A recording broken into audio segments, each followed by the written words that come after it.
Welcome to another session for the busy 2 days of the Centre Court Specialised Masters Festival. As you know, we have this incredible range, both of the world's top business schools and the portfolio of different master's programs that are available to you. We cover the MBA in other sessions, but this is about things like the Masters in Management.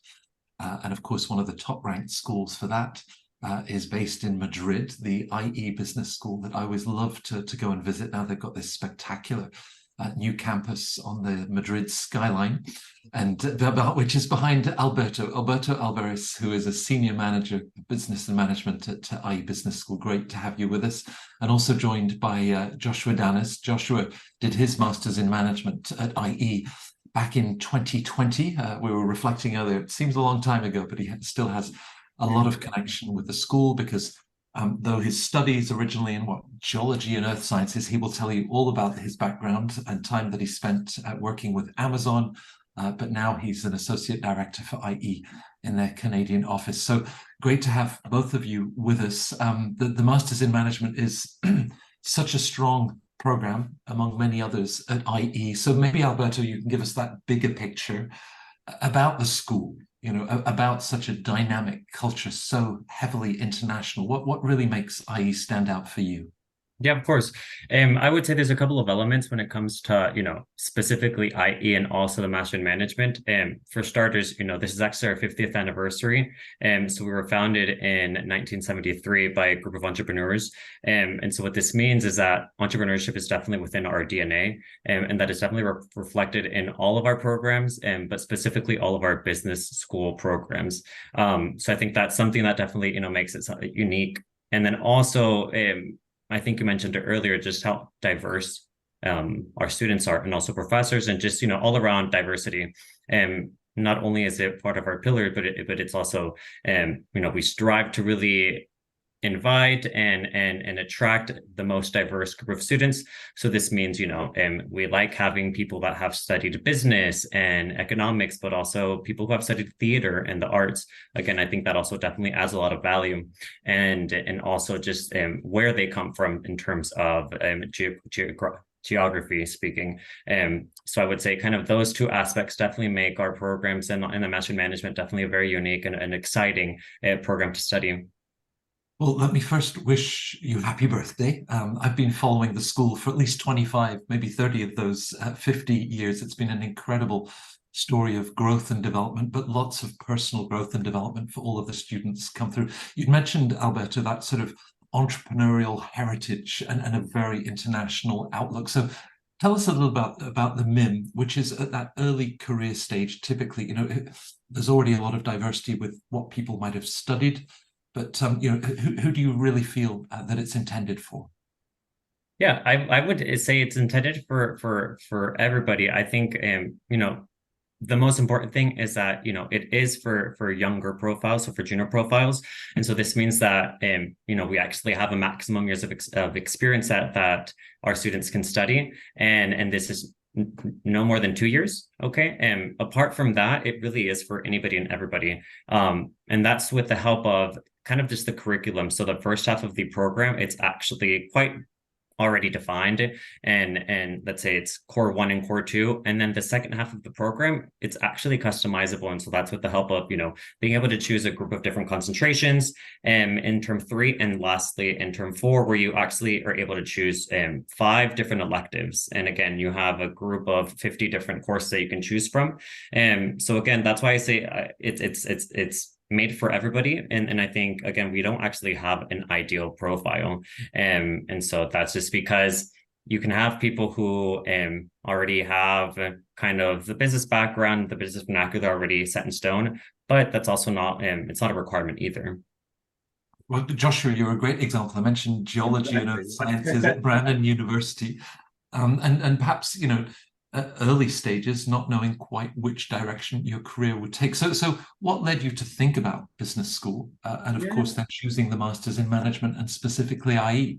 Yeah, I mean, as you mentioned, I guess my educational background, I guess, is a little more unconventional than most people. And after my undergrad, I really was reflecting, kind of had intentions of getting into the energy sector, and found out that, it really, wasn't for me. This is not what I wanted to get into. And so I was looking at, different programs that would, project me more into the business world, specifically into marketing, and entrepreneurship as well. And so when I was looking back, I was really missing those business fundamentals, which Alberto just mentioned, and then also having the opportunity to specialize in marketing. And then on top of that, take those more specific courses in entrepreneurship that, I loved. Another big part of my, my decision-making of going to IE was my network was really condensed to here in Canada. And, I really wanted to set myself up to be a more, I guess you could say, agile professional of, where I could work and what doors could be open as well. And truly, I believe I could now go anywhere in the world and at least know somebody or have the opportunity to tap into a network that I didn't have before, that was just here in Canada. I guess the last thing I would say is I was at a point in my life where, I didn't really have much time or to put into writing a GMAT. And IE has their own entrance exam called the IE Global Admissions Test, which doesn't require any studying. So it was kind of, the perfect match of where I was in my life right now and where I, saw myself in the future. Right. I mean, we talk about it being international, but when you're actually in that community and now the network that you enjoy all of the, how does that then shape classroom discussions, how you're looking at doing business at a global level? Yeah, I mean, like, truly, it's so diverse in the classroom. Like, I was in a group, or my first class, it was 50 of us. And we had people from like 40 different countries, all coming from different backgrounds as well. And I think the cool part is that everyone is learning from each other. So, I brought something different coming from a science background, somebody else coming from a finance background. I learned so much from them as well. So it's a really, I guess you could say, collaborative experience in the classroom. And you just learn from each other, which is really cool. In terms of that learning experience, you talked about wanting to really anchor some of the business fundamentals, but Alberto had described, you can personalize this with so many different elective choices. So tell us a little bit more about the learning, but also at the personal level, maybe what you learned about yourself. Yeah, absolutely. I mean, so, everyone, like I said, is, coming from around the world. And I think, experiencing new culture, really opens your eyes and your perspective to, different learnings as well. As an alumni too, I'm still connected to people all around the world who are, helping me with my personal growth. And it's cool to, stay connected with that. Yeah. Alberto, in terms of an early stage accelerator, in which, how do you then work with individuals from all over the world with different backgrounds, perhaps with different career ambitions, and provide them with structured support, opening new doors, opportunity? So tell us about the sort of the career side of the Masters in Management program. Of course. So this past year, what we've done with actually just the business school as a whole is we've actually done a redesign, and we've kind of seen that it just needed to be updated, essentially. And what that meant was kind of implementing a number of different initiatives within the business school programs and portfolios, and one of them, again, being the Master in Management. And so what I'm speaking of is the Next Best You. And so this is essentially, making our students the core focus of kind of what they want to do and kind of just our main goal. And one of the specific elements of the Next Best You is actually your career. And so what we've done is we've actually managed to implement a number of different sessions and elements within the actual program. And these are required courses and required sessions that the students have to take from day one until day zero of the program. And some of them are coaching sessions with our career advisors. And so we're quite fortunate to have a career department, a talent and careers department. So these are essentially sector experts that come from a recruiting background or come from an HR background. And so they're really able to implement kind of their technical background and their expertise and to really portray it and to help our students, let's say, prepare for an interview and connect them with alumni for companies that they're interested in working at, or really giving them that guidance that maybe someone who is a bit lost requires and needs.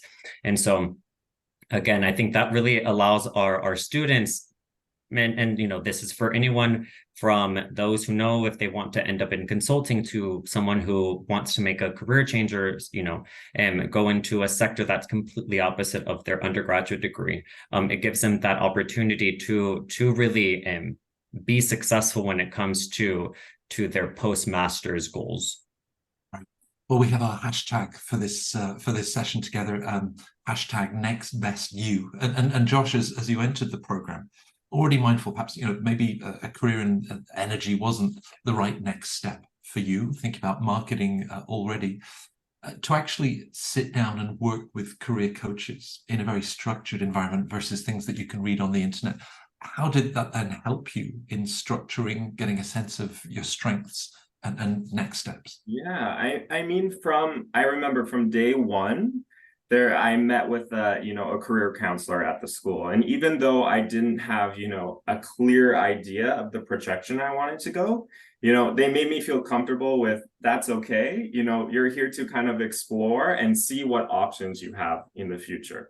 Another thing I will note is that, I think, comparing my undergraduate degree here and studying at IE as well, the professors were very accessible. I remember when I was interviewing for Amazon, I reached out to some of my professors and we grabbed a coffee and chatted about preparing myself for these interviews. So I think there's a lot of opportunities, not only with the staff and the career support at IE, but also the professors as well.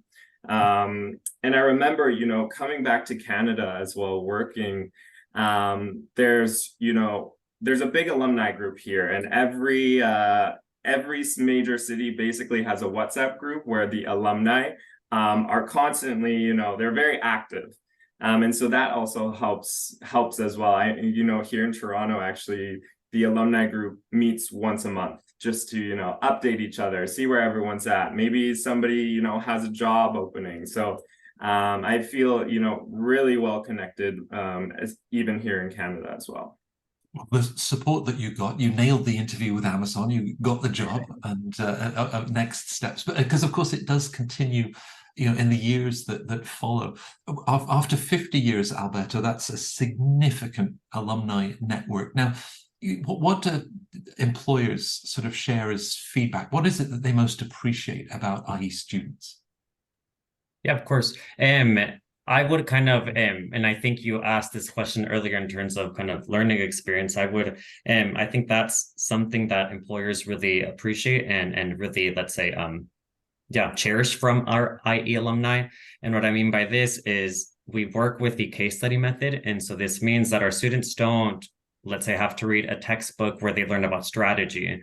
They actually learn through reading cases published by the majority from Harvard Business School, and they learn through mistakes, or they learn through experiences that other companies have done. And so what this does is that this gives our students that analytical kind of mentality to really interpret just any experience or any information that they're handed to create a conclusion or to create, let's say, a recommendation. And so they really are able to implement kind of what they learn in class, which is real experience and through companies' mistakes again, or successes, into kind of potential positions or potential, let's say, problems that they might encounter within their day-to-day role when they're finally hired. Yeah, and if I might just add to that, Matt, sorry. Please. So for example, like I remember this clearly because it was so fun, but in my operations class, one of our projects was to actually go in person to different restaurants around Madrid and just observe how they operate. That sounds terrible. I know it was the worst. Yeah. And like our project was to, come up with different innovative ways to, improve their operations. And then we would present this to our class. So, the practicality, I think, of all the courses I took is something that, I really appreciate and brought into my professional life after.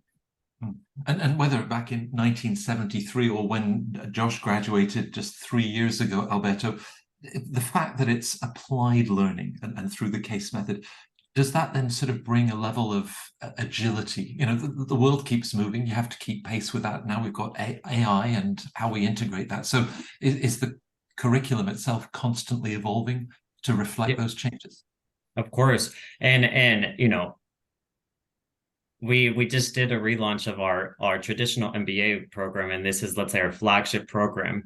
And this past September, we actually did a complete redesign and a relaunch. And so what this means is that we're really in the fortunate position where we are able to kind of make these innovative changes to our programs without really risking any of the quality or any of the content that is offered to our students.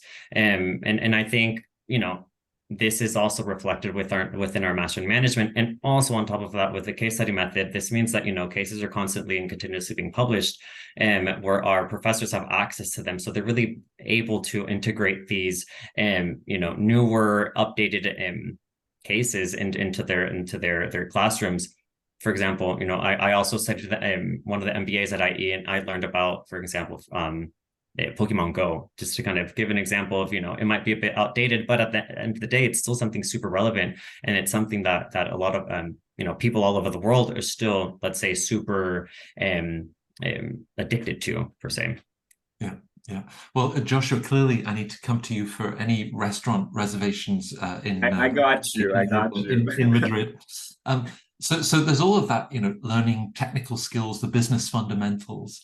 As you think about your personal development, things that you now remember about the program that had just an incredible effect in how you look at the world, or just you yourself as an individual, what would you describe?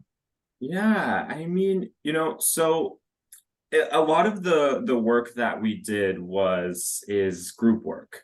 And this is something that maybe I didn't, think I was going to, take out of IE, but it was something that, I really, appreciate now, is that, how to work with different people. Because I think, as you progress in your career and you get, higher up, your job just becomes more and more global. So I think, skills like that, really helped me. Also, within the core courses, we did a lot of, I guess you could say, like micro courses. So one of them was, per se, like public speaking.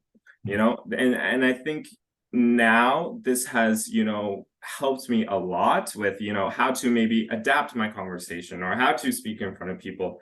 And these are, things that I really value today.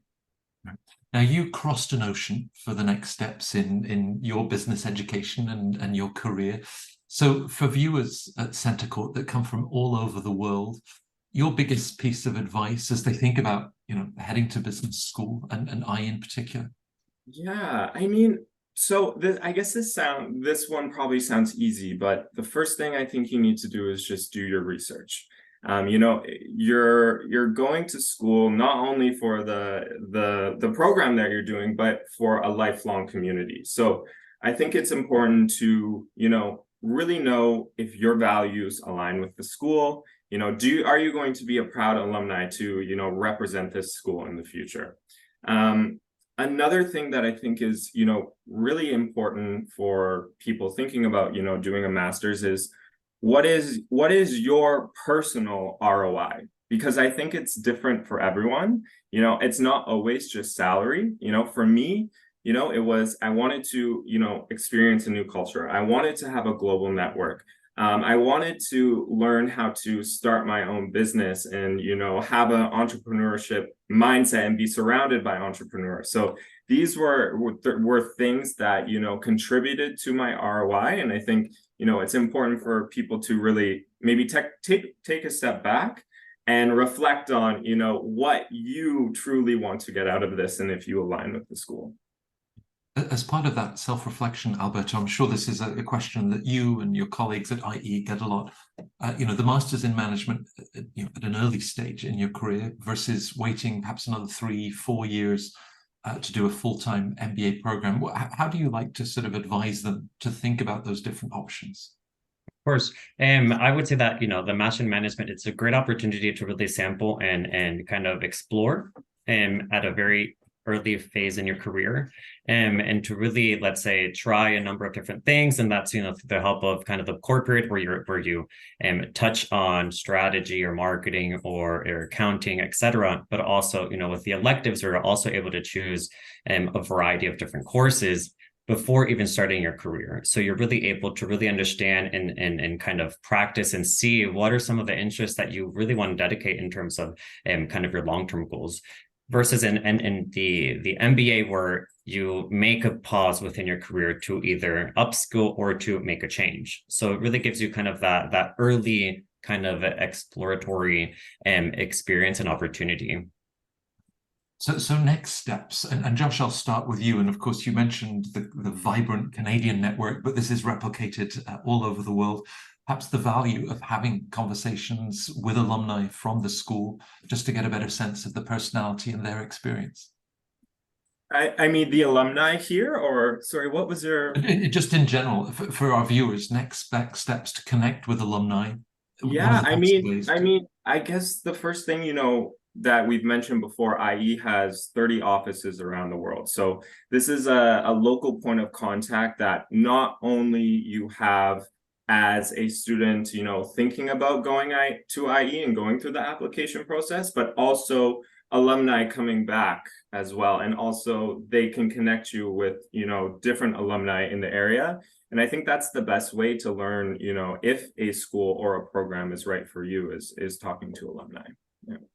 And as they think about admission steps, Alberto, Josh had mentioned the IE admissions test that's specific to the school. So just final words of advice in terms of, here are different touch points, find out more about the school, find out more about the program, come and see us in Madrid or those 30 offices around the world. Just how would you sort of give everyone a timeline of things to be doing, researching and preparing for applying to the school?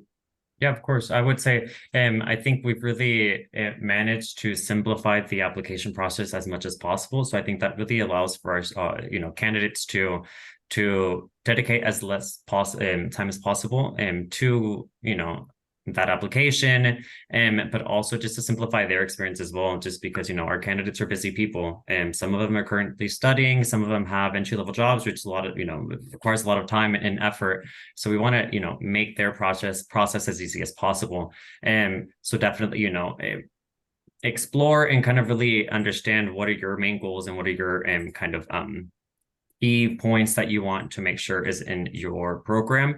And apart from that, I would say that, again, the process is quite simple and straightforward. You also have the opportunity to take our own entrance exam, as Josh mentioned, the IE Global Admissions Test, which we also, again, recently kind of did a revamp and managed to innovate in that regards. And so now we actually offered a self-proctored exam. Instead of having to sign up for a date and time, you log in to the platform whenever you're able to and works best for your schedule.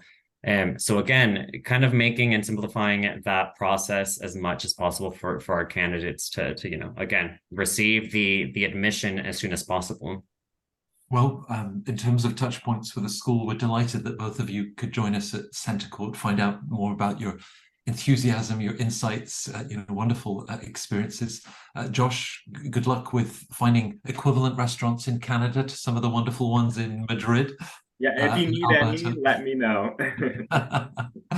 But Alberto and Josh, thanks very much for joining us at the Centre Court Masters Festival. It was a pleasure to have you. Thank you for having us, Matt.